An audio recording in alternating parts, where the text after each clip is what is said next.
Olá, boa noite, todo mundo que está chegando, sejam bem-vindos, bem-vindas, mais uma live, ó, que legal. Hoje nós vamos falar sobre captação de recursos e legislação com Ana Carolina Carrinho. Ana Carolina já esteve aqui com a gente, volta hoje para falar de um tema muito legal. Lembrando que hoje é uma parceria do que Legal Instituto com a BCR, Associação Brasileira de Captadores de Recursos, e a nossa convidada já está chegando por aqui. Estou só vendo aqui a chegada dela. Opa, vamos lá. Então hoje, captação de recursos e legislação, Nina Souza, todo mundo que está chegando, Ayrton Félix Advocacia, sejam todos bem-vindos, bem-vindas. Deixa eu ver aqui a nossa convidada. Não esquece de deixar o like. Opa, vamos like por aqui. Vamos, vamos apoiar então o trabalho do Oscar Legal Instituto no fortalecimento das organizações. Ana Carolina Carreiro, seja muito bem-vinda. Aí, tá Opa, me ouvindo? agora Tá sim. me... Então tá. Tá ótimo, seja bem-vinda, querida. Obrigada, obrigada. É um prazer estar aqui com você de novo. Acho que é um espaço extremamente importante dentre os espaços que a gente tem no terceiro setor. Então, é um fórum que eu gosto muito de estar. Sempre assisto, sempre procuro estar antenada para aquilo que você está divulgando, aquilo que o Oscar Legal tem falado, tem apresentado. Então, para mim, obviamente, é um privilégio, uma honra muito grande. Obrigada. Opa, eu que agradeço pela deferência e por você estar aqui também. Você é uma das grandes advogadas do país nesse setor, uma potência mesmo, o escritório que você é sócio, enfim, e o seu trabalho, eu sou fã, já declarado já de algum tempo. Fico muito feliz, né, de quando você pode, né, quando a gente consegue trazê-la aqui para debater. A gente já falou aqui sobre SEBAS, já falou aqui sobre outras coisas. Dessa vez, vamos falar um pouquinho sobre captação de recursos e legislação. E lembrar também de mandar um abraço, né? Acho que o Fernando Nogueira, da Associação Brasileira de Captadores de Recursos, entrou aqui. Eu queria mandar um abraço a todos os captadores de recursos, na pessoa do Fernando, né? E um abraço à BCR, sua equipe, e aos captadores que fazem parte da BCR, na pessoa do Fernando, que está por aqui. Muito nos honra com essa audiência. E todo mundo que chegou por aqui, sejam todos bem-vindos, bem-vindas. Hoje eu estou aqui com a Ana Carolina Carrenho. E como é tradicional aqui, Ana, você que já sabe, já participou aqui, eu não apresento não nossas convidadas, né? Eu só digo quem é, tá bem? E a pessoa se apresenta então. Então, quem é Ana Carolina Carrenho? Fala aí para nossa audiência. Pronto, achei. Bom, vamos lá. Ana Carolina Carrenho é advogada por vocação, extremamente idealista, então eu não perdi o meu idealismo, né, desde a cadeira da faculdade.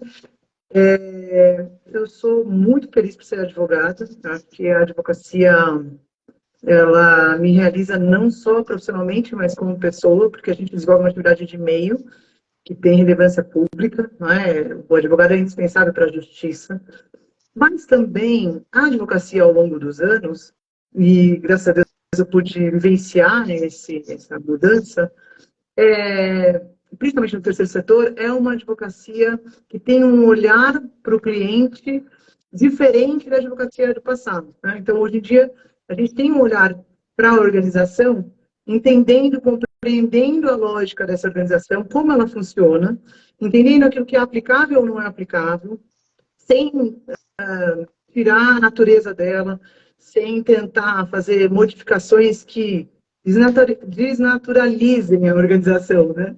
Então, a ideia é sempre fazer um trabalho bem personalíssimo mesmo, mas, ao mesmo tempo, eu acho que a ideia é não perder a essência. Então, advogada, né, eu acho que realizada pela profissão, mas inquieta, né? Eu sou uma pessoa muito inquieta, eu amo inovação, amo pensar no melhor para as organizações.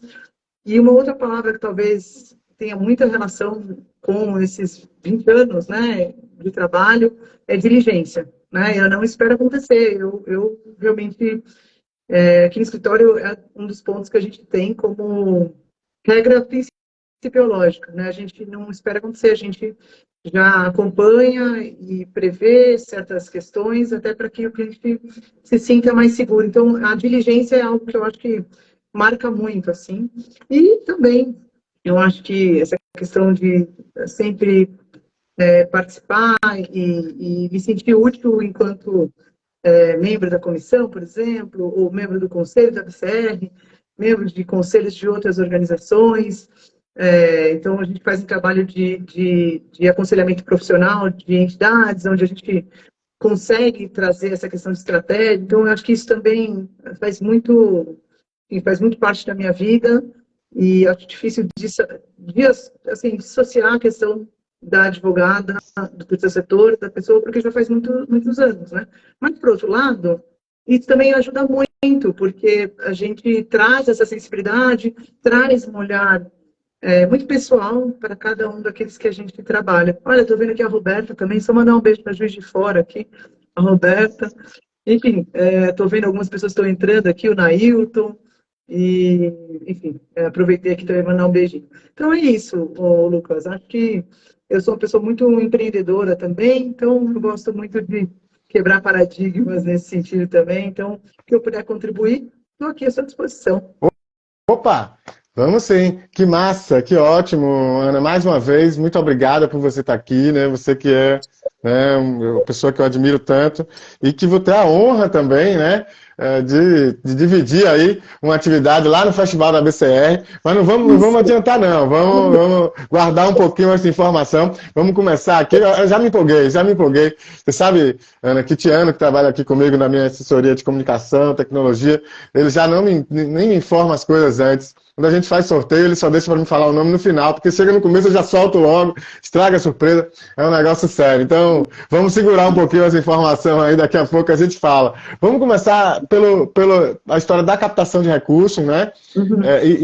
E o tema que a gente está proposto, geralmente tem uma confusão, né? A gente vai conversar com as organizações, eu presto assessoria para organizações, você também vai conversar com a organização, e algumas delas pensam que captar recursos é apenas escrever o projeto ou lidar com o financiador direto, fazer um processo de convencimento de financiador. Esquece que, no mínimo, você tem que estar com a documentação em dias, né? No mínimo, você tem que ter regularidade jurídica, tem que estar preparado para isso. Então, vamos falar um pouquinho, começar a falar um pouquinho por aí, né, para a gente encaminhar aí para o nosso tema e deixar as pessoas bem à vontade aqui com o nosso tema. Olha, eu preciso registrar aqui um beijo para João Pessoa e para uma amiga muito querida aqui de Lisboa, a Luana, que me mandou aqui, entrou também, já vamos aproveitar e mandar um beijo. Quem eu vejo assim, já aproveito para mandar um beijo. Então, vamos lá. Fica à vontade, você está em casa aqui. Ô, Lucas, você não vai falar que isso daqui é uma prévia da BCR, então, que a gente vai estar fazendo dupla. Você não vai falar isso, né? Só depois, é isso? Em tese era para falar só depois. Mas é isso, é uma prévia do que a gente vai fazer lá no Festival da BCR. Então vamos lá, é isso aí. A gente está preparando para vocês que vão lá no Festival da BCR um pouquinho da prévia. Bom, vamos lá. O Lucas trouxe aí uma provocação, que eu acho que é muito importante. As organizações em geral têm aí uma preocupação muito grande, né, na captação de recursos. A gente costuma brincar que todo curso que a gente fala sobre captação de recursos, a gente tem aí um chamariz gigantesco, porque realmente é uma das maiores preocupações, né?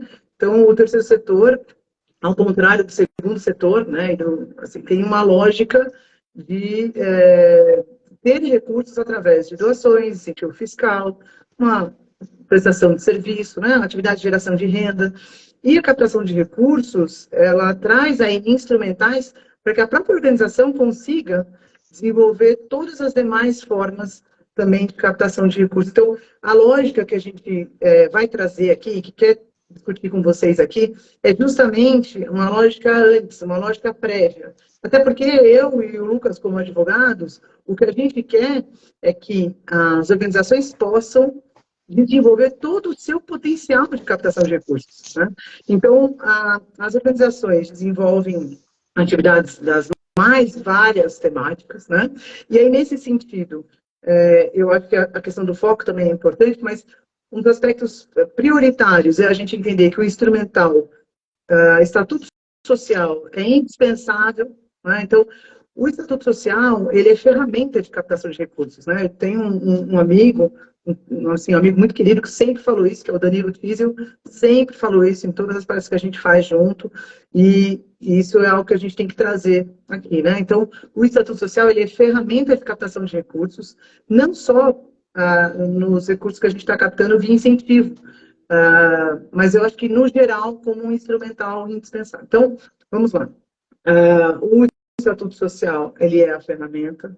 Dentro do Estatuto Social, a gente tem que ter os insumos que possibilitem desenvolver as atividades que são conforme as leis de incentivo, né? Ou não.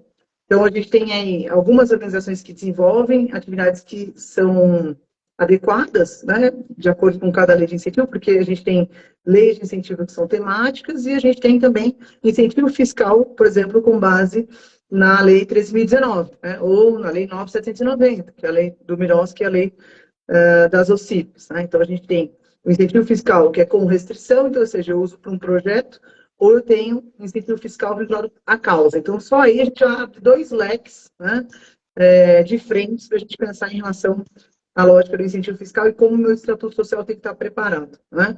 Então, eu acho que esses são, vamos dizer, só para a gente começar, Lucas, são os dois referenciais que a gente tem, né? Então, o incentivo fiscal, a gente sabe que é carimbado, que está vinculado àquele projeto, né, daquela organização via lei de incentivo, e a gente tem aquele que é vinculado à causa, tanto na Miros quanto na 9.790. E lembrando que, entre os mitos que a gente tem em incentivo fiscal, a gente tem que sempre lembrar, quando a gente fala de pessoa física, né, incentivo fiscal ele está vinculado a só aquelas pessoas que fazem a declaração completa. Né? E em relação à pessoa jurídica, né? Então, são as empresas que estão ali optando pelo lucro real. Então, não são todas as empresas, né? Também não são todas as pessoas físicas, e eu acho que são questões que a gente sempre tem que trazer para desmistificar, tá bom? Bom, essa introdução já traz algumas boas questões aí para nossa discussão, né? E a ideia aqui, pessoal, é justamente trazer aí elementos, não é trazer respostas, porque cada caso é um caso, cada tipo de captação, eu acho que a Ana trouxe um pouco dessa complexidade, né? Cada tipo de captação, se é face-to-face, se é com empresa, se é com poder público, né? Cada tipo de captação tem um tipo de estrutura que você precisa ter, o que ela traz a importância da entidade estar regularizada, né, juridicamente em compliance, em conformidade, enfim, para isso, né, e ela traz a importância de um elemento que é o documento básico, que é o estatuto. E eu queria chamar a atenção para isso, Ana, mas antes eu queria cumprimentar o povo. Tem tanta gente bacana chegando aqui que não dá para a gente passar batido sem cumprimentar o povo. Só é o tempo que já se respira para entrar, porque é complexo, né, a gente tem algumas questões, vamos só quebrar um pouquinho aqui a fala. Cumprimentar a Bianca Monteiro, parceira querida, que está por aqui também. A Gisele Carina, que está por aqui também, autora de livros. As duas autoras de livros de referência na área. E a gente fica muito feliz aqui quando vê o pessoal chegando por aqui. O Barbosa, lá de BH. O professor Badaró, né, de João Pessoa, que mandou uma pergunta antecipada. Então, daqui a pouco vem a pergunta do professor Badaró. Né? O Lucas, meu xará lá de Rio Branco, no Acre. Né? Aliás, tem dando spoiler já aqui, o próximo mês a gente vai falar sobre o Miroski no Acre, justamente. A Roberta de Juiz de Fora, que é sua amiga também, aproveitar para mandar um beijo para a Roberta também, obrigado, Roberta, por estar por aqui. E o Joseni Teixeira, grande advogado também do setor, já esteve comigo por aqui, que ótimo, uma honra. Karine Rocha, presidente aqui da Comissão de Direito do Terceiro Setor aqui da Bahia, muita gente bacana, todo mundo que está chegando, sejam todos bem-vindos, bem-vindas. Só tem uma coisa que o pessoal está esquecendo, eu acho que não está sabendo, que é uma lenda urbana também, é que o dedo não cai quando você dá um like aqui. E o pessoal acha que fica com medo do dedo cair, tá? Então, gente, vamos lá, não economizem no like, tá bom? Vamos apoiar nosso trabalho, tá certo? É uma brincadeira, obviamente, né? Vamos trabalhar um pouquinho, fazer esse algoritmo trabalhar pra gente, não só a gente trabalhar pro algoritmo. Então, por favor, apoiem aí nosso trabalho, deem like, divulguem, digam para os amigos, parentes e aderentes que estamos no ar para todo mundo vir aqui assistir. Sim. Bom, então feitas aqui as devidas... Opa, o advogado Maurício Lobo também está por aqui cumprimentando, então feitos aí os devidos cumprimentos, queria retomar aqui com a Ana e chamar a atenção para a história do Estatuto. Tá bom. Você já trouxe aqui alguns elementos sobre o Estatuto. Eu acho que é fundamental. Muita gente entende o Estatuto apenas como aquele documento que você entrega no cartório, né? O que é um erro crasso, né? Eu tenho dito isso muito nas oficinas que a gente faz pelo Brasil inteiro, né? O Estatuto ele é uma peça também de captação de recursos, né? Uma ferramenta de gestão, ele é um documento constitutivo, ele é a legislação interna, né? Mas ele também é uma peça de captação de recursos. Né? Sim. Isso é importante de saber, enquanto ferramenta de gestão. Então, chama um pouquinho a atenção, vamos tocar nesse ponto de novo aí, para deixar bem consolidado na cabeça do povo a importância do estatuto quando você pensa também na captação de recursos. Tá. Eu acho assim, como um preview, que a gente vai falar lá na BCR semana que vem, é muito importante que quem trabalha com captação de recursos, que é um captador interno, né, da própria organização, ou uma pessoa contratada especificamente para isso, ele faz um esforço hercúleo, né? Ele faz um esforço de convencimento muito grande, ele faz um esforço de argumentação muito grande, junto às empresas que atuam sob o regime de lucro real, junto a investidores que pretendem investir na organização, né? Vinculado aos projetos que estão, seja nos fundos, seja vinculado à própria lei de incentivo do BIROS, como a gente comentou aqui. E o que a gente tem visto é que, muitas vezes, quando ele volta para a organização, para bater aquele martelo, né, às vezes a organização, por um lapso, deixou de observar algumas regras obrigatórias para cumprir os requisitos das próprias leis, né? Então, eu, assim, já me debrucei várias vezes e a gente teve um episódio muito recente de um recurso já estava reservado, inclusive, e a organização, por alguma razão, a gente não deixou de mencionar no Estatuto Social, dentro do escopo do seu objeto social e também no seu CNPJ, né? Porque essas duas questões têm que estar casadas. Eu acho que isso é importante também a gente depois falar sobre a harmonia, né? Não o principal, mas o secundário, né? Tinha que estar com a informação adequada. Então, a organização deixou de receber um recurso porque deixou de observar que a base, nesse sentido, precisa estar bem instrumentalizada. Então, o estatuto tem que estar coordenado com o CNPJ, né? E também um outro aspecto relacionado à própria capacidade técnica da organização em desenvolver aquela atividade, o próprio relatório de atividades, né, que sejam coerentes. Porque muitas vezes a gente vê uma organização que traz no seu bojo atividades extremamente genéricas, né, e porque quer captar de todas as leis de incentivo. Mas quando você vai olhar, por exemplo, né, a própria alteração da Lei Rouanet e todas as suas especificidades, a gente tem que atender, trazendo o exemplo do CNAE, daquela maneira como está descrita no próprio decreto, né? Então, a gente tem que tomar bastante cuidado, porque captar recurso via lei de incentivo, então, ou seja, com a restrição vinculada àquela lei de incentivo ou para a causa, ela obedece a alguns pressupostos estatutários e também do próprio CNPJ, mas principalmente do que você coloca no objeto social. Por isso que eu acho, talvez, também, a gente tem que pensar que não pode ser tão genérico, né? Então, assim, eu não vou colocar tudo porque cabe tudo. Não, calma. Você desenvolve essa atividade, isso você pensa em desenvolver, está no seu planejamento, porque a gente já tem situações, por exemplo, uma organização que trabalha com criança, quer começar a captar via fundo estadual, por exemplo, do idoso. Né? Mas eu tenho que ter um pressuposto antes, eu tenho que desenvolver essa atividade antes, eu tenho que estar trazendo essa desenvoltura nessa área de atuação. Né?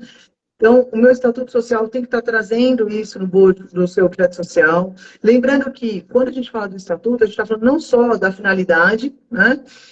Como também eu tenho que falar em relação às fontes de recurso, para que as duas coisas se conversem, né? Então, tanto aquilo que eu posso captar, quanto aquilo que eu vou receber, vai estar vinculado à lei de incentivo, que tem que estar ali minimamente descrito. E aí, obviamente, com essa questão do CNAE, né, do CNPJ.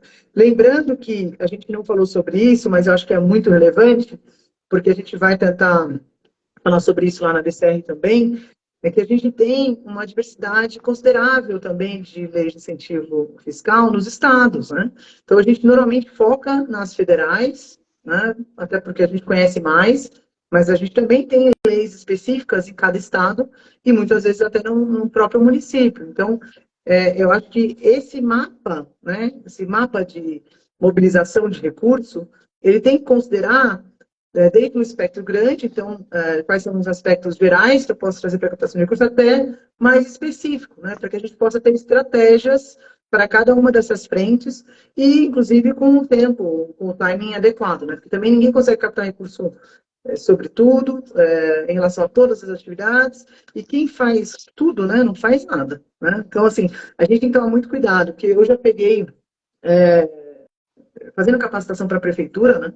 Então, às vezes, você tem alguém da prefeitura que fala assim, olha, esse estatuto dessa organização, ela faz tudo. Então, assim, não tem como a gente pensar em como ela tem essa atividade, né? Eles fazem tudo.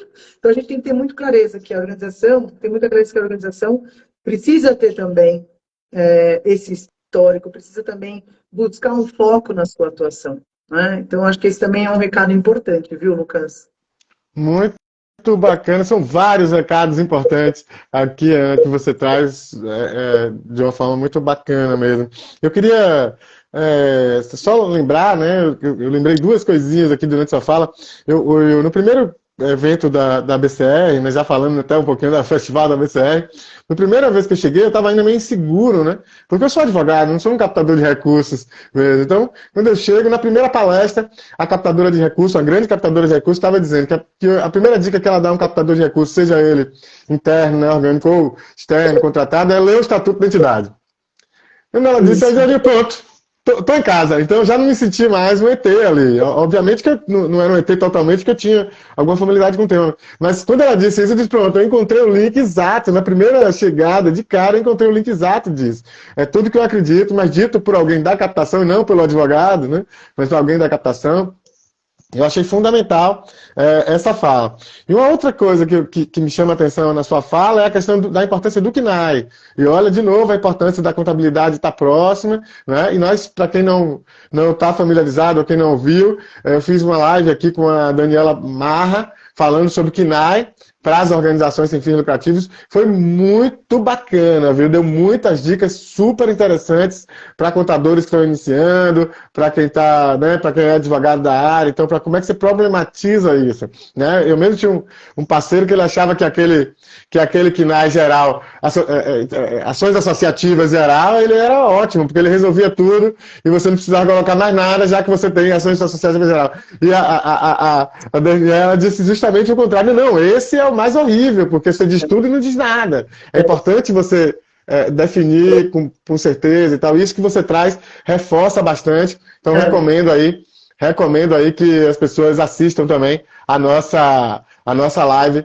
com a Dani Balbina Marra. Queria aproveitar, então, já que a gente deu essa paradinha, só para cumprimentar aqui o Cosme Ambiental, lá do extremo sul da Bahia, a Adriana Soares, o Maurício Lobo, ele que falou com a gente aqui mais cedo, a OAB Sergipe, lá de Nossa Senhora do Socorro, de Sergipe, a Tereza Lima, do Instituto Potiguar, meus parceiros, a querida Laís Figueiredo Lopes, aí presidente da Comissão de Direito do Terceiro Setor da OAB São Paulo, queridona, parceira, tá por aqui também.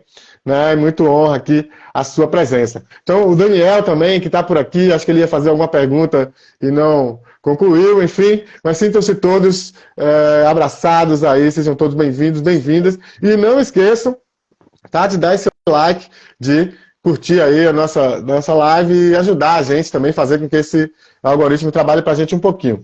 Aproveitar essa paradinha também, enquanto a Ana bebe essa água aí, respira, porque é muita coisa. Queria convidar todo mundo para as lives de julho, tá bem? Confirmadas as lives de julho. Então, no dia 11 de julho, a gente vai falar sobre a implementação do Miroski no Acre. O Acre foi o último estado do país a ter regulamento do Miroski específico, né? Foi no mês passado. Então, como ele está novinho ainda, muito recente, a gente vai falar dessa experiência aqui com o Álvaro Mendes, que hoje é que está capitaneando lá a plataforma Miroski no Acre. Já no dia 25 de julho, eu vou estar aqui com a Lilian Azevedo, falando sobre parceria entre OSCOs e municípios, né, e o papel das procuradorias jurídicas nessas parcerias. Então, esse ator super importante, que é a Procuradoria Jurídica do município, como é que ele atrapalha, como é que ele ajuda, como é que ele, né, se interage aí, qual o papel dele nessas parcerias. E a gente vai estar com a Lília Azevedo, é aquela procuradora do município de Salvador, mas é também hoje presidente da Associação Nacional dos Procuradores e Procuradoras Municipais. Então vai ser justamente aqui no mês da Mulher Negra, a gente vai estar aqui com a Lília também, uma grande expoente do setor, e a gente vai estar aqui falando sobre as questões de parcerias entre OSCs e municípios. Muito bacana esse mês de julho também, a nossa agenda, muito orgulhoso. Como esse mês aqui, que a gente está fechando com chave de ouro aqui com a minha querida Ana Carolina, e no próximo mês também, duas conversas super bacanas, né, no dia 11, sobre a implementação do MIROSC no Acre, e no dia 25 de julho, as parcerias com os municípios e o papel das procuradorias. Vamos voltar aqui, então, para o nosso papo, Ana, que está excelente, né, só para o povo respirar aí e absorver tanta informação ao mesmo tempo. Né? Tem digamos que uma regra geral assim, no meio dos captadores, da captação, que é também a diversificação das fontes de recursos. Né? A gente falou um pouquinho sobre isso, você citou aqui também e é importante entender as formas jurídicas, né? Cada financiador, se é público, você tem um marco regulatório, você tem ainda também os convênios em alguns casos, enfim, você tem o OCIP, você tem o OS, mas você tem também os privados que seguem o Código Civil, né? Não necessariamente tem que seguir a Lei 3.019, enfim, aliás, não seguem, eles podem até seguir, mas não são obrigados. Enfim, então, fala um pouquinho para a gente dessa importância da diversificação das fontes e também de entender esse universo, de entender as consequências dessas formas jurídicas. Você já falou um pouquinho sobre isso, só para a gente ir encaminhando aí para falar um pouco também dos incentivos fiscais e tudo mais. Daqui a pouco a gente fala um pouquinho também sobre prestação de contas, eu acho que é fundamental trazer esse tema também. Mas vamos falar um pouquinho dessa coisa da diversificação de fontes e das questões jurídicas que estão implicadas aí também. Tá bom, vamos lá. Eu costumo fazer um exercício, Lucas, não sei se isso já aconteceu, mas eu costumo fazer um exercício nas organizações que a gente trabalha, ou até nas capacitações que a gente faz o seguinte exercício. Identifique na sua organização quais são as formas de captação de recursos, ou da onde estão entrando as receitas, por exemplo. Né? Então, a gente vai identificar, como exercício mesmo, bem pedagógico, tá? Então, a gente vai identificar quais são as nossas fontes de recursos no ano de 2022, por exemplo. Fechando o exercício de 2022, quais foram as fontes de recurso que a sua organização captou, né? E aí vamos fazer uma pizza disso. Vamos fazer esse exercício, né?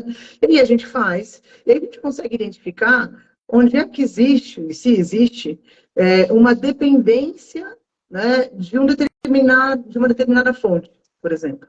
Então, esse exercício serve para demonstrar se eu, eventualmente, dependo 70% da minha receita da administração pública, ou de um único doador, ou de uma única empresa, né? Eu tenho que reexaminar toda a minha área de planejamento de mobilização de recursos. Né?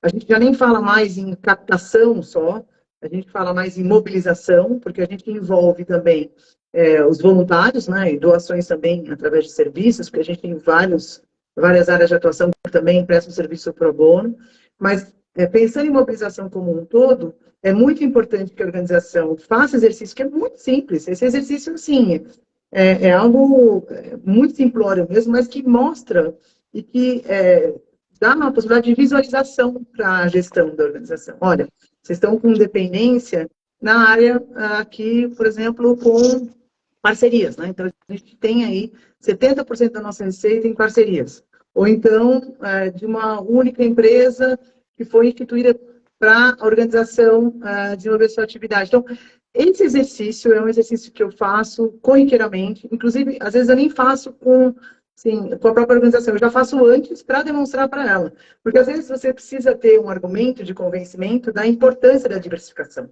Né? E para ter esse argumento, eu já pego o relatório de atividades, eu pego o balanço, e também já faço já apresento para eles, olha, o mapa ou o diagnóstico que a gente tem de captação de recursos de vocês, pensando num plano de mobilização de recursos, né, é esse daqui.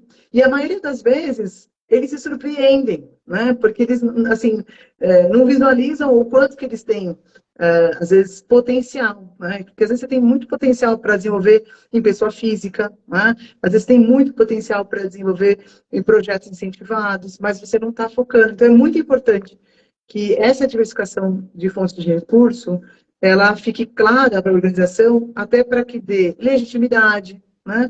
Até para que dê uma capacidade maior de abrangência, né? Hoje a gente tem inúmeras estratégias de captação de recursos, inclusive a tecnologia veio para trazer tá falando nem por tempo veio para trazer, por exemplo, crowdfunding, né? Então, o crowdfunding veio para trazer uma nova alternativa, não só para o terceiro setor, porque a gente tem crowdfunding de várias, até as empresas, enfim, em várias áreas, né? Mas são alternativas que, às vezes, a gente vai pensando de maneira auxiliar. Então, como é que a gente pode pensar daquilo que a gente tem com baixo custo, normalmente essa que é a questão, né? Baixo custo para a gente potencializar, né? Então, eu acho que isso também é um aspecto interessante. A diversificação, ela eu acho que é fundamental, né? Ela é fundamental por vários aspectos. Então, um deles que eu trouxe aqui é a legitimidade social. O outro é você ter a capacidade e a amplitude da disseminação sobre aquilo que você faz, né? Então, você consegue alcançar novas frentes, você consegue fidelizar novas frentes.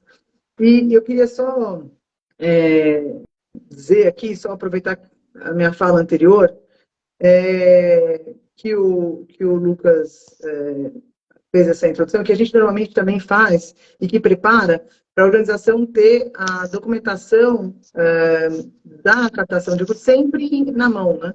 Eu sei que eu estou falando aqui meio que um ABC, porque todo mundo já deve fazer isso, mas todo mundo deve ter um kit já da captação, onde ele vai ter sempre as documentações que são exigidas, mas isso é algo que, às vezes, a gente esquece, porque o óbvio precisa ser dito, às vezes, né?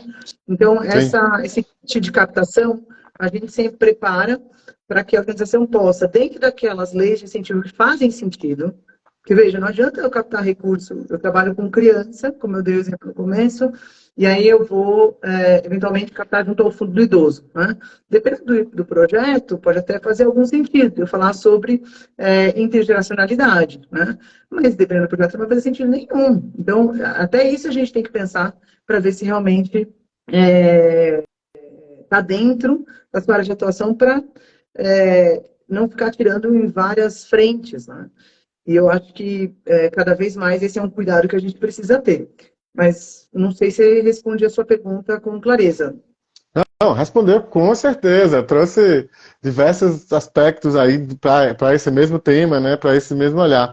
Queria só aproveitar, dizer para o pessoal aqui, cumprimentar quem está chegando, dizer que pode, não economizem nos likes também, vamos fazer esses algoritmos trabalharem para a gente um pouquinho, não vamos deixá-los preguiçosos, né? O algoritmo precisa trabalhar para a gente. Então deem um like, bastante, não cai o dedo, tá certo? Muita gente aqui retorna para as lives, porque ainda estão com todos os dedos nas mãos. Então, queria cumprimentar aqui o Léo Seninha, que agradeceu a gente por compartilhar sonhos, né, multiplicando saberes, enfim. Obrigado aí, Léo. Boa sorte aí na sua entidade, que está começando, pelo que eu entendi aqui. Né? O Rafael Vargas, querido, já esteve aqui com a gente também, falou também da não dependência das organizações, nem por tempo determinado. Ele colocou aqui, fez uma referência à sua fala. Que bacana. Obrigado, Rafael. Já esteve por aqui com a gente. Obrigado aí pela sua audiência também. E a todo mundo que está chegando. Sejam todos bem-vindos, muito bem-vindos. O Sam 19 está dizendo aqui que nem todas as associações têm essa mentalidade, né, que é um ponto extremamente importante. Tem instituições, aí, às vezes precisa dizer o óbvio, sempre precisa dizer o óbvio nesse sentido, Ana, que eu já passei por essa situação, escrevi o projeto e vai, corre, né, e na hora H tinha uma certidão que estava com problema e faltando só um dia para apresentar o projeto, não tinha como resolver. Talvez se tivesse, né, nos 5, 6 dias anteriores, aí tivesse sido alertado, de repente isso né, poderia ter sido resolvido, era uma coisa boba, era um documento que faltava, uma coisa muito tranquila, que se mandasse, já a pendência seria sanada. Mas enfim, é sempre bom repetir essas coisas para que não aconteça, né, para que a gente possa alertar aí as entidades que eventualmente estejam distraídas, né, com relação a essas questões. Você Bom, falou da certidão, eu vamos vou lá. só aproveitar aqui uma parte, já que a gente tem liberdade, né? Você falou justamente da certidão. Então, a gente tem sempre que lembrar das obrigações acessórias, né? Porque a gente tem as obrigações principais e quando a gente tem as obrigações acessórias também são muito relevantes que as organizações cumpram para que a gente não tenha frustração, né? Porque isso que você está falando realmente gerou uma frustração Nossa, gigantesca, né? Então, como você mencionou de uma forma assim breve essa questão da contabilidade, eu acho que também é muito importante que a gente tenha atenção a esses detalhes. Eu não diria nem 5 dias antes, eu acho que quando a gente planeja, por isso que a gente fala que é um plano de mobilização de recursos, né? Então, quando a gente planeja, então, uma estratégia onde a gente tem atividades desenvolvidas, responsáveis, né? Aí a gente tem que pensar nesse planejamento o deadline, né? Então, assim, eu acho que para a gente ter documentação, é óbvio que algumas certidões vencem, né? Eu acho que isso, no mínimo, tem que estar na fase de planejamento para a gente poder estar sempre com essa documentação, que é uma documentação muito básica, de prontidão, né? Eu acho que é algo que, para não se repetir, eu acho que essas frustrações deixam a gente muito chateado. Tive também faz umas 2 semanas uma situação como essa, a pessoa perdeu o horário, por exemplo, nossa. né? Ah, não era até aquele horário, e, enfim, né, assim, tem que tomar muito cuidado, porque às vezes a gente concentra uma energia muito grande e depois fica um aprendizado, né? E um aprendizado não muito bom, né? É um aprendizado na dor. Tem gente que aprende no amor, tem gente que aprende na dor, ou nos dois, não sei. Então, eu acho que é algo mais ou menos assim. Então, fica com o aprendizado. A gente pode pensar pelo outro lado, né? Pelo copo meio cheio, meio vazio, mas quando perde em alguma situação, a gente pode pensar que valeu como um aprendizado dolorido, mas como um aprendizado. Não pode deixar isso contaminar a entidade, né? Desanimar a equipe, contaminar a entidade. Exato. Isso realmente é uma questão muito que pode comprometer seriamente a sustentabilidade a longo prazo da entidade. Enfim, então é importantíssimo, né, que as entidades atentem às orientações aqui, às boas dicas que a Ana vem trazendo. Gente, eu queria reiterar aqui os convites, tá certo? Em julho, nós vamos ter. Aliás, em julho, a gente começa julho, vamos adentrar aqui, Ana. E a gente começa julho com o Festival da BCR. A gente falou dele aqui, mas não deu os detalhes agora. Vamos passar aqui um pouquinho dessa ficha. Dia 2 e 3 de julho, tá? Tem Festival ABCR, que é o maior festival. 2, não, 3 e 4. Opa, Eu estava Lucas, olhando não. aqui. Não adiante, o festival não começa no domingo. O festival começa dia 3 e 4, desculpa, gente. Segunda e terça-feira, tá bom? Dia 3 e 4 de julho. Tem o maior festival de captação de recursos da América Latina, que é o Festival ABCR. Últimas vagas, últimos ingressos, tá bem? Então, quem não se inscreveu ainda, corra, que ainda dá tempo. Eu e a Ana estaremos lá juntos, né, Sim, fazendo uma conversa sobre esse tema. Hoje é uma préviazinha uma amostra grátis desta atividade que faremos lá no Festival BCR. Estará na segunda-feira, dia 3, às 14 horas. Então, você que estará lá no Festival da BCR, compareça, vá ver a gente lá na sala. E todo mundo que estiver lá no Festival da BCR, mesmo que não vá lá ver a atividade, tire uma foto com a gente, me encontre, fale comigo. Eu sou bem cegueta, mas quando me encontrar, fale comigo, diga que acompanhou, que legal, que a gente vai tirar uma foto, vai fazer uma graça, tá bom? Vai ser muito legal encontrar todo mundo aí pessoalmente depois desse tempo de pandemia, enfim. verdade. E aqui o Rafael Vargas está reforçando, por favor, todo mundo no Festival ABCR, tá certo? Muito bom. Então a gente vai estar lá de novo, né? Às 14 horas da segunda-feira, dia 3. A gente vai estar falando sobre a agenda tributária para a captação de recursos, que é um recortezinho aí, né, do que a gente está falando hoje aqui. Então, Ó, o Daniel fez convidar uma também, pergunta. vamos lá, O Ana. Daniel fez uma Reforça esse pergunta aqui convite também. aí, Ana. Ah, tá bom, vamos lá, gente. O Festival ABCR é um festival que vale muito a pena que vocês estejam com a gente, porque ele é multidisciplinar, né? Então, ele vai ter pessoas com know-how nas várias áreas da captação de recursos. Então, a gente tem face-to-face, a gente tem em relação a empresas, a gente tem experiências que deram certo, a gente tem algumas pessoas que, inclusive, passaram pelo comitê científico para poder fazerem palestras, que são de temas relacionados à inovação, por exemplo, né?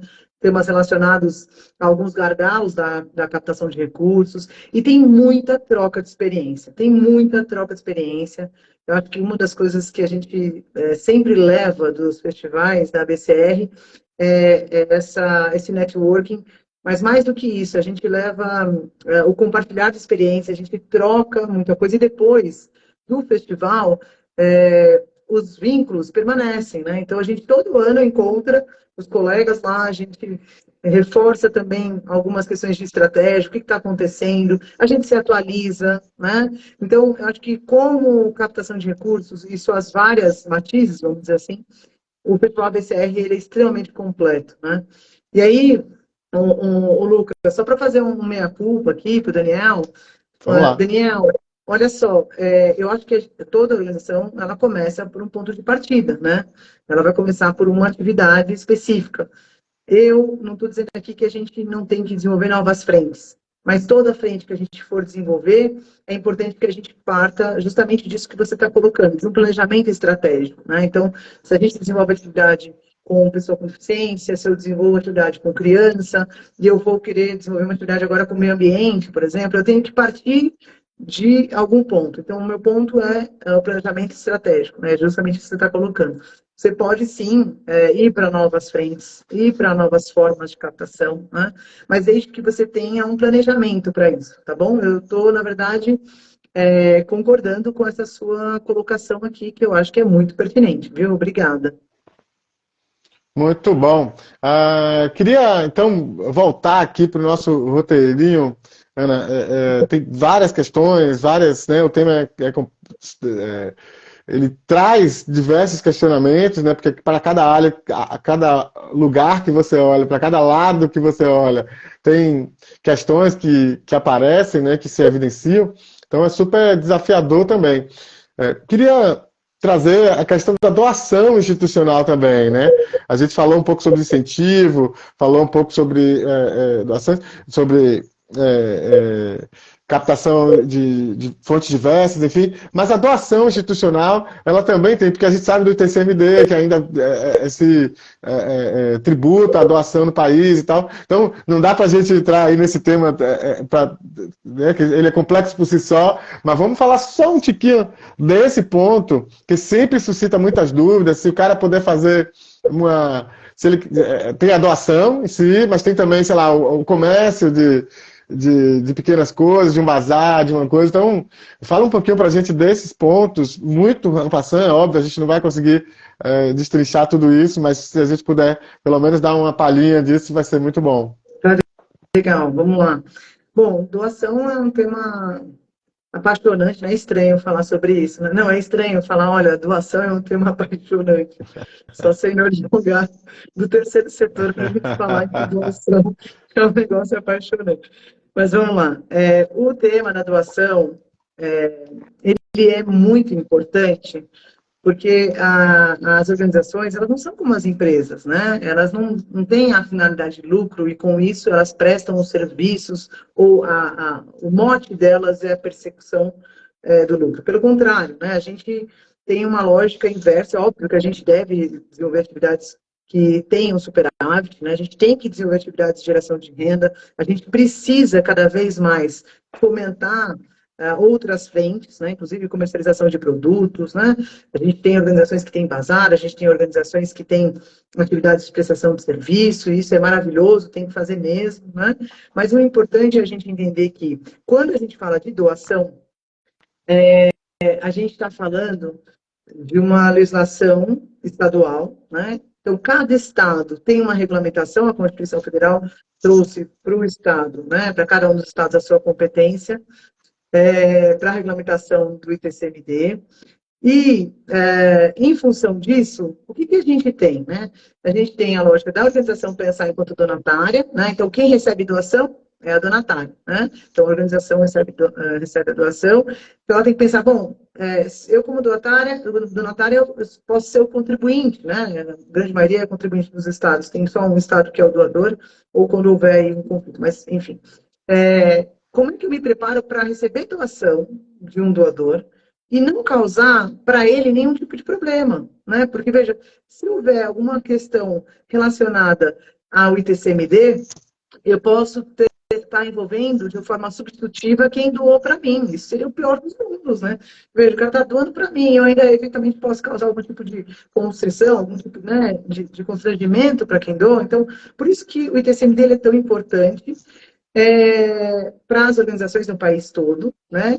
Eu acho que alguém está acompanhando a questão de algumas discussões para o ITCMD ser federalizado, mas como isso ainda não aconteceu, é muito importante que você, no seu estado, identifique qual é a legislação, porque, às vezes, quando a gente faz uma doação, por exemplo, de São Paulo para a Bahia, né?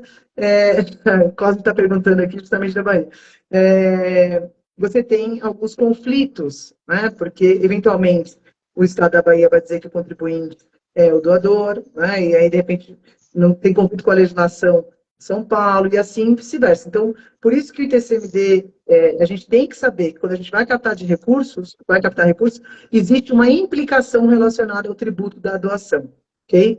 E aí vai depender de estado para estado. O Rio de Janeiro já tem uma legislação que foi alterada recentemente, que é uma legislação muito interessante, né, que já é autodeclaratório, poderia ser referência para o país todo, mas enfim. São Paulo tem alguns pressupostos para imunidade e para isenção do ITCMD. Então, vejam, além de a gente estar falando, olha, toma cuidado aí com essa questão do ITCMD, ou seja, o imposto da doação, né? Para quem capta recursos, isso é, enfim, imprescindível. Ainda a gente tem que pensar sobre imunidade ou isenção de cada uma das organizações. Então, quando a gente está falando de um assunto, a gente invariavelmente acaba falando de um outro tema que a organização também precisa revisitar, né? Então, eu acho que em relação à doação, esse é um tema que eu gosto muito, escrevo sobre ele já há algum tempo. A minha tese também foi nesse sentido. A gente tem algumas práticas já em alguns países de fomento à doação, de fomento à cultura de doação, mas infelizmente no Brasil a gente tem aí muitos obstáculos para a doação, né? Eu acho que é importante também mencionar, e a gente também aqui no escritório tem falado em alguns eventos, em alguns clientes, em relação à doação internacional. Então, organizações que recebem recursos internacionais, né? A gente tem aí uma decisão do STF que trata sobre a necessidade do Congresso Nacional legislar sobre essa matéria. Então, muito embora os estados tentem regular, né, a questão a questão da doação internacional, então, para quem recebe aqui no Brasil, o Congresso Nacional ainda não se debruçou, né? Então, a gente está... inclusive, todos os estados entraram, né? Então, não foi só São Paulo, mas todos os estados entraram no que diz respeito à tributação das doações internacionais, e a gente tem aí uma janela, né? Porque o Congresso Nacional ainda não legislou, e o STF, obviamente, traz aí o tema para que isso seja tratado em lei complementar. Então, eu acho que esse também é um tema bem relevante, principalmente para as organizações que pretendem receber recursos de fundos internacionais, né? Então, a gente tem vários fundos internacionais que estão se habilitando agora, né? Para quem quiser se habilitar agora, tanto na Europa quanto nos Estados Unidos, e acho que esse também é um ponto que a gente tem que sempre observar, tá bom? Uma ótima observação aí, trazendo à tona um ponto bem interessante para quem vai fazer captação internacional e tudo. Pode falar. Eu queria só mandar um abraço aqui para o João Boca, para a Karine também, que eu não mandei um abraço aqui, para a minha amiga Laís também, que eu não dei um abraço, mas é só porque eu vi, não deu tempo de eu dar um alôzinho aqui, mas eu vi aqui também o João Boca e a Karine, que eu também queria mandar um beijinho especial para ela. Isso, é porque às vezes a letrinha sobe rápido aqui enquanto a gente está falando e a gente perde, viu? Mas quem não foi dito, saiba que está no coração aqui também. É porque às vezes não dá tempo, mas a gente tenta contemplar todo mundo, tá certo? Então um beijo aí para todo mundo também. Queria aproveitar e fazer uma pergunta do professor Badaró, ele que está aqui participando bastante aqui no nosso chat e já tinha mandado uma pergunta também antes, né, uma pergunta prévia, né, mostrando que estava aí muito atento, né, e estava muito afim mesmo de interagir nessa discussão.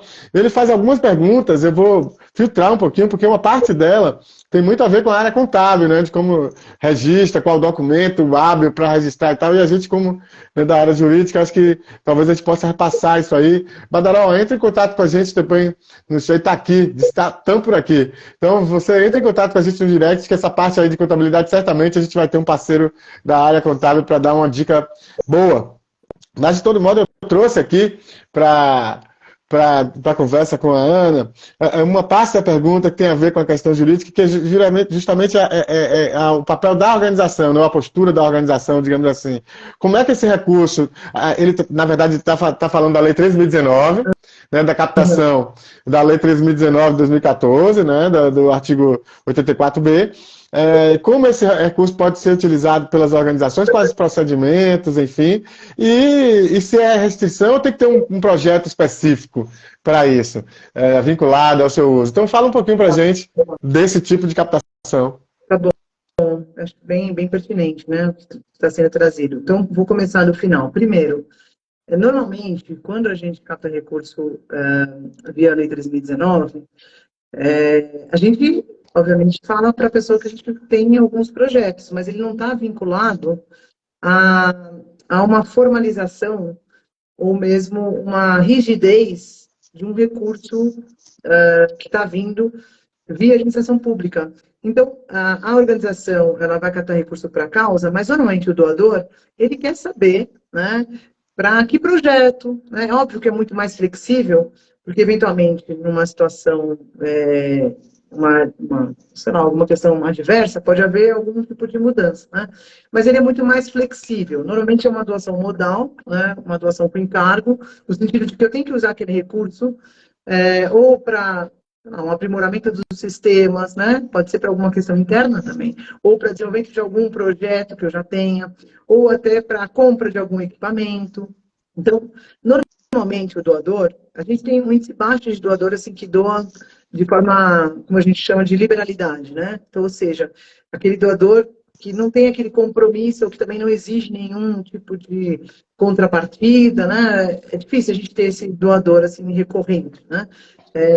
Para a organização, para fins de incentivo fiscal, se ele tem interesse no incentivo fiscal da Lei 13.019, obviamente que já demonstra o interesse de saber para que aquele dinheiro vai ser utilizado. Então, a organização, ela pode habilitar ou ela pode conversar com esse doador, que ela vai desenvolver atividade, vai utilizar esse recurso com base numa atividade que ela já desenvolve, né, sem problema nenhum.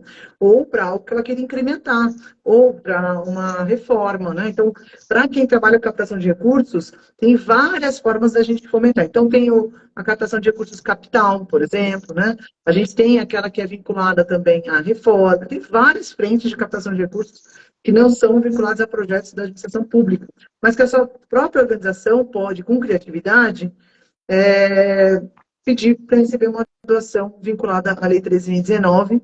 A gente tem, inclusive, uma instrução normativa que traz aí com muito mais clareza como é que a instrumentalização do incentivo fiscal da Lei 3.019 deve ser aplicado, né? Porque, muito embora na 3.019 esteja definido como a base de cálculo da receita bruta, na verdade, a gente tem o entendimento da própria Receita Federal que a gente vai estar falando do lucro operacional, né? Então, é aquilo que sobra, não sobre o todo. A gente tem os recibos, né, que são os recibos oficiais que a própria Secretaria da Receita Federal disponibiliza. Quem depois quiser, o Lucas, a gente encaminha, né, enfim, e traz aí para vocês essas informações ou esse instrumental, que é um recibo que está disponível na internet, mas depois a gente pode mandar o link. O que eu acho mais interessante, mas uma das coisas interessantes em relação a próprio modelo, né, que a própria administração pública ela traz de recibo, nesse caso, é que lá traz a referência à Utilidade Pública Federal, que já foi revogado, né? Então, a gente tem aí uma série de situações das leis de incentivo que às vezes se conversam, ou seja, se cumulam, né? Mas quando a gente fala do incentivo fiscal da Lei 13.019, ele precisa ser harmonizado, então por isso que a Secretaria da Receita Federal harmonizou a sua base de cálculo, né? Então, em relação... Quem foi que perguntou mesmo? Foi o professor... Professor Badaró. Ah, o professor Badaró está aqui, de uma pessoa, tá certo. Então, em relação a esse recurso, que a gente chama mais de recurso livre, professor Badaró, a gente, na verdade, ele é livre porque eu posso, muitas vezes, flexibilizar direto com o doador, né? Olha, você quer doar um recurso X? Vamos ser otimistas, né? Ah, você quer doar 500 mil? Né? Já que a gente, vamos falar do copo mais cheio, né? Não vamos falar de quantia pouca, vamos falar de uma quantia considerável. Olha, mas com 500 mil, só a reforma dessa sala de aula vai ser muito pouco. Eu vou poder usar esse recurso para outras frentes, né? Então, isso tudo já deixa fixado no próprio contrato de doação modal, que a gente chama, né? E aí a gente tem várias espécies, a gente pode até também falar, por exemplo, numa espécie de patrocínio, por exemplo, né? Uma doação que tenha como contrapartida a visibilidade, né? A gente tem hipóteses, inclusive, de doações remuneratórias, né? Que tem aquela lógica vinculado àquilo que já se passou, então algo que o doador gostaria de contribuir, né? Alguma coisa que mexeu com ele no passado, então a doação remuneratória ela tem muito mais vinculação com fatos do passado, e a doação modal tem muito mais, como pela doutrina, né? Relação com aquilo que a organização tem que realizar, porque tem ali um encargo, um modo, né? Que a gente chama, uma condição. Então, eu acho que a gente tem aí como brincar. E aí, professor Badaró, até incrementando um pouquinho, lá atrás, uma das primeiras parcerias que a gente procurou, né, inovar, como eu falei para vocês lá no começo que eu gosto bastante de provocações para a inovação, a gente fez muito no início dos anos 2000, contratos de marketing relacionado à causa, por exemplo, né? Isso até hoje é muito usado. E esses contratos, eles, além de fidelizar, né, muitas vezes o doador ou a empresa, você ainda consegue disseminar e divulgar muito a organização através de um produto do próprio doador. Então, a gente consegue trabalhar estratégias de captação via doação com mais flexibilidade. Tá bom? Não sei se eu respondi a sua pergunta, professor Badaró, mas se não, depois você também manda para o Lucas, que a gente está sempre em contato e a gente te responde, tá bom? Bacana, não, abordou muitas questões, é um tema complexo, a gente não daria conta, né, de todo modo. Professor Badaró, e quem mais tiver interesse, pode entrar em contato com a gente no direct. Queria lembrar, pessoal, que a gente tem os grupos, né, do WhatsApp, no Telegram, em que a gente divulga conteúdo, lá não tem negócio de corrente, boa tarde, boa noite, é um negócio complicado, então é para divulgar conteúdo, para, né, soltar o conteúdo, e através desses grupos a gente pode disponibilizar os links para vocês, a Ana vai mandar aqui alguns dos links que ela citou, e a gente disponibiliza lá nos grupos para vocês, tá bom? Então quem está aqui no Instagram nos assistindo, vai lá na nossa bio, que tem os links lá das nossas redes sociais, basta seguir a gente, tanto aqui no Insta, como nos nossos grupos, no Telegram ou no WhatsApp, que a gente todo dia tem. Só não consigo fazer agora, durante a live. Não adianta mandar agora. Anda, por incrível que pareça, tem gente que manda liga pra mim, no meio da live o cara liga, pedir pra poder botar no grupo. Não façam isso, não vai dar certo. Eu não consigo, tá bom?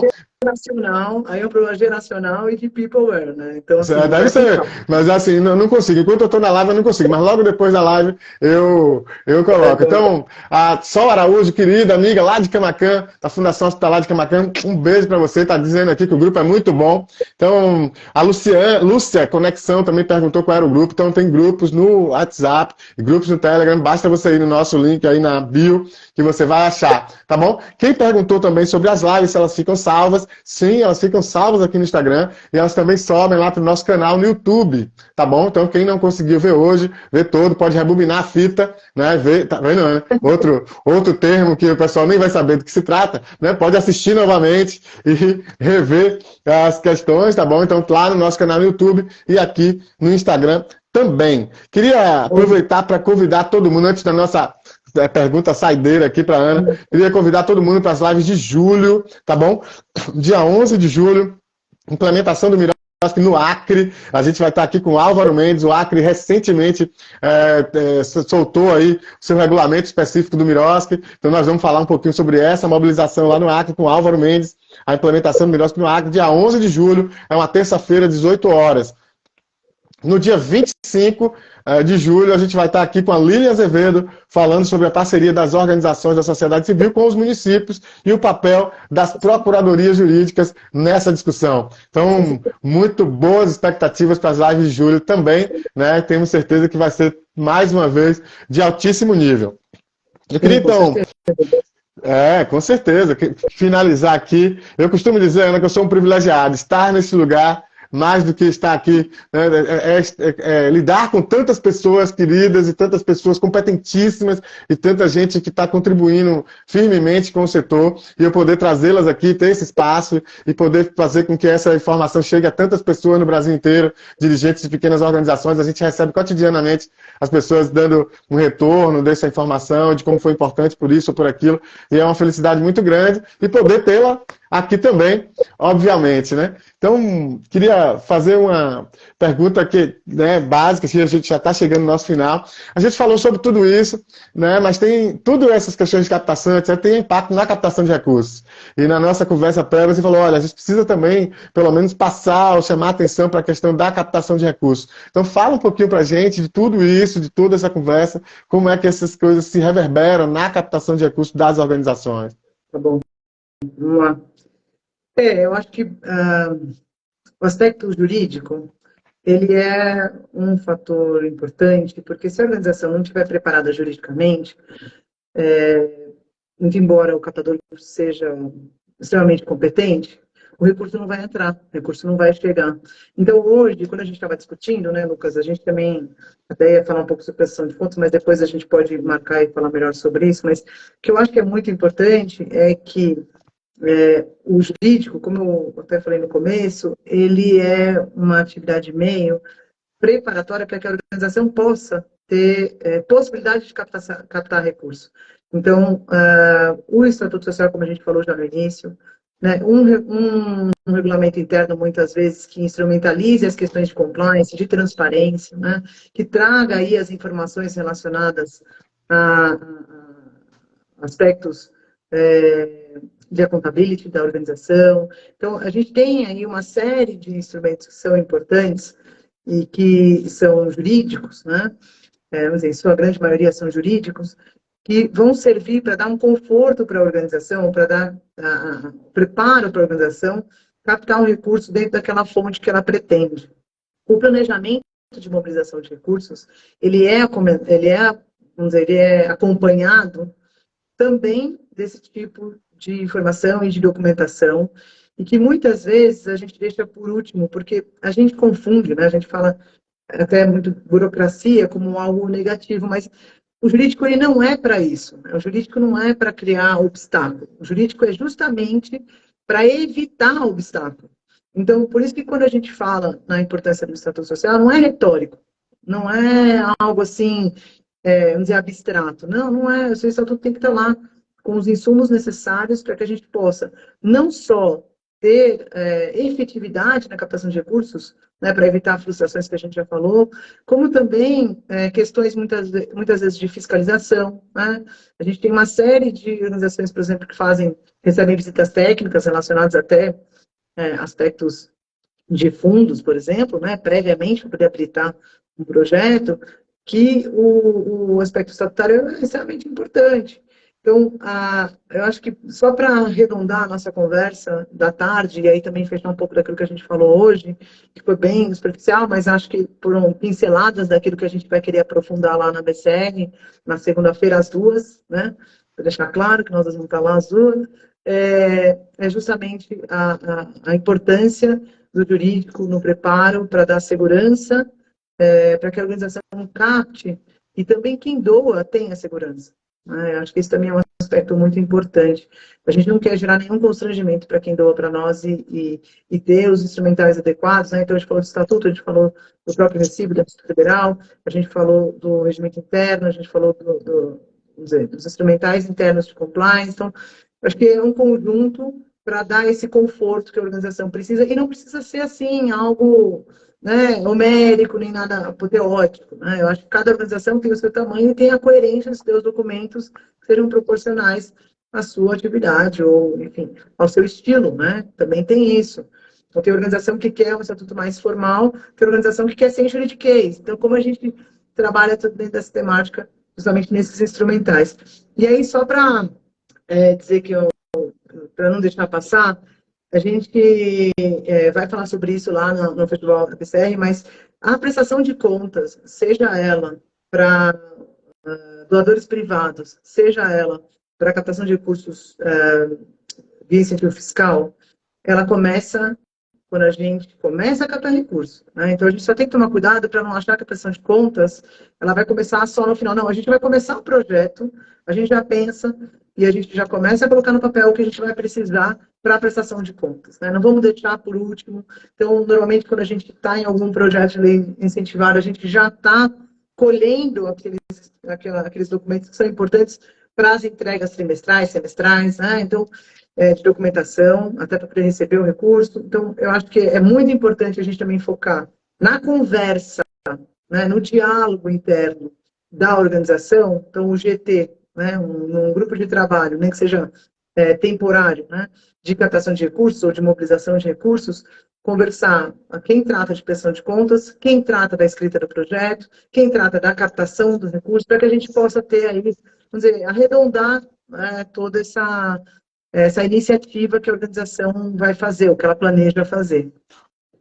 Muito bacana, sensacional. Ana, eu costumo dizer que a live, quando é boa, né, a gente pisca o olho e ela está acabando. De fato, hoje foi incrível. Eu tinha aqui pelo menos umas 15 perguntas ainda. Não vai rolar. Então, quem quiser saber mais, quem quiser conversar com a gente ao vivo e a cores, o Festival da BCR, dias 3 e 4 em São Paulo, tá bom? E aí, no dia 3, às 14 horas, a gente vai estar falando sobre a agenda tributária da captação de recursos. Queria aproveitar rapidinho aqui para cumprimentar todo mundo que chegou aqui. Não sei, ainda dá tempo de dar o like, viu, gente? E não vai cair o dedo, é garantido isso. Então, todo mundo que chegou aí no final. Queria cumprimentar o pessoal que está aqui, a Vânia Paixão, do Teatro Vila Velha, aqui de Salvador. Um beijo, Vânia, saudade de vocês aí, de todo mundo do teatro. Laís Figueiredo Lopes, obrigado, Laís, já cumprimentei você, mas obrigado pela deferência aí, pelos elogios. Pessoal do Artes Sem Fronteiras, Andréa Fonseca, querida parceira, mineira querida, lá da Saveira e Contabilidade. A Nicole, da Associação Paulista de Fundações, né, que diz que é sua amiga e já mandou um abração por aqui, além dos elogios. O pastor Seidel, acho que é Seidel, a Rony Acuba. É o Saidel, Renato pronto, Saidel. desculpa. Esse aí é companheiro de Conselho Nacional de Assistência Social. E falando nisso, a Rosângela também, Borota, que estava aqui com a gente. Opa, Rosângela Borota, um beijo para você também, querida. Não vi, desculpa, passou aqui, mas um beijo para você também. Que ótimo contar com a sua presença. Além de todo mundo, sejam todos muito bem-vindos, muito bem-vindas. Estamos terminando aqui. Eu queria uma pergunta que a gente sempre faz aqui nas nossas lives, Ana. De tudo isso que a gente pensou, muitas organizações que assistem, que vêm depois dessas questões, são pequenas organizações. E muitas delas ficam pensando, não, isso aí, esse papo aí de captação é tudo para ONG grande, tá, não tem a ver com a minha organização. De tudo que a gente falou, tem alguma dica para as pequenas organizações? Acho que você já deixou um link aí, quando você disse, olha, não precisa ser uma coisa tão grande, às vezes, mesmo menor, você pode se preocupar com isso. Então, fala pra gente, dá uma dica aí para as pequenas organizações que eventualmente estão nos vendo ou vão ver depois. Eu acho que uma das coisas que são muito importantes quando a gente fala de captação de recursos é estar preparado, né? Então, independentemente do tamanho, e principalmente, eu costumo pensar, assim, quando a gente fala de tamanho, né?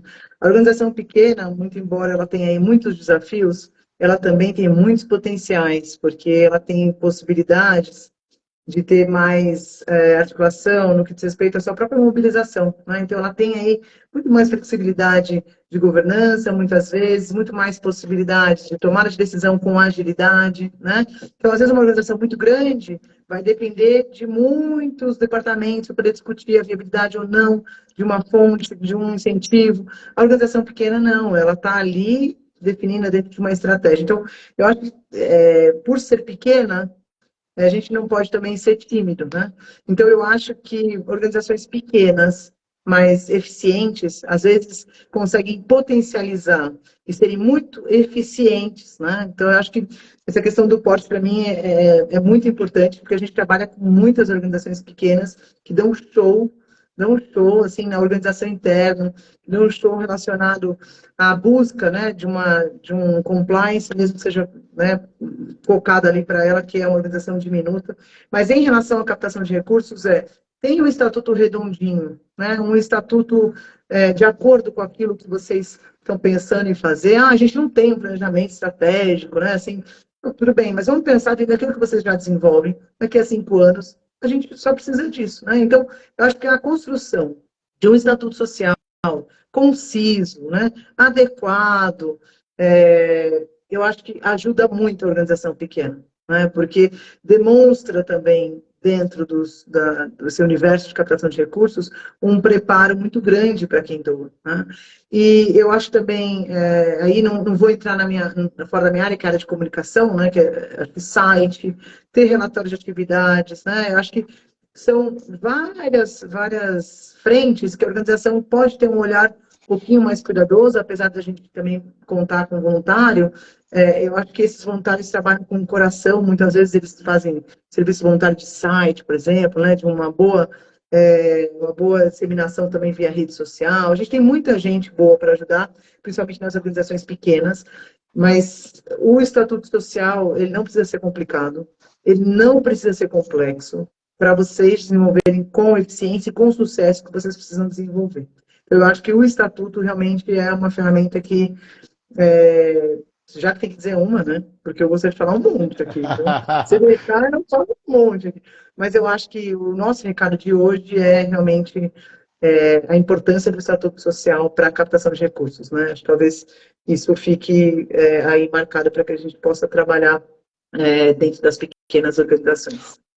Muito bacana. Ana, uma felicidade enorme tê-la por aqui novamente, tá bem? Você parceirona aqui, você já entra e fica à vontade aqui nesta casa, tá certo? Você tá falando de Lisboa, é isso? Eu fico muito... Não, tô nada. Tô aqui no escritório. Tô aqui Você em já São Paulo. voltou, mas você estava em Lisboa até recentemente.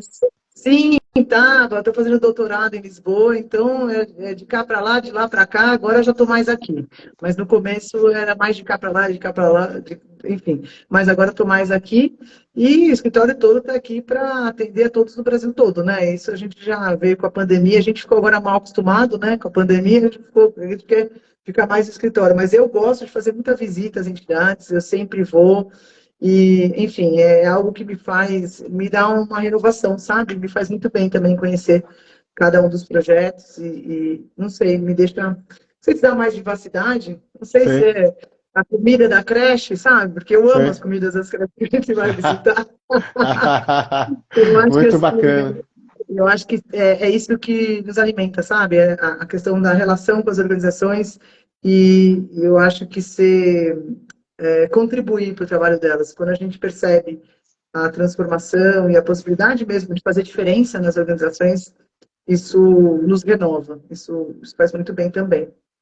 Muito bacana! Gente, uma alegria enorme estar aqui com a Ana Carolina Carrem, Alegria. conversar com ela, uma alegria, e poder, né, trazê-la, ser veículo de trazê-la para conversar com as pessoas, para disponibilizar essa sapiência, essa experiência toda dessa mulher, né, essa capacidade, essa potência, né, tá aqui todos os elogios, né, além dos meus elogios, os elogios de toda a cena aqui, de todo mundo que colocou aqui no chat, super movimentado.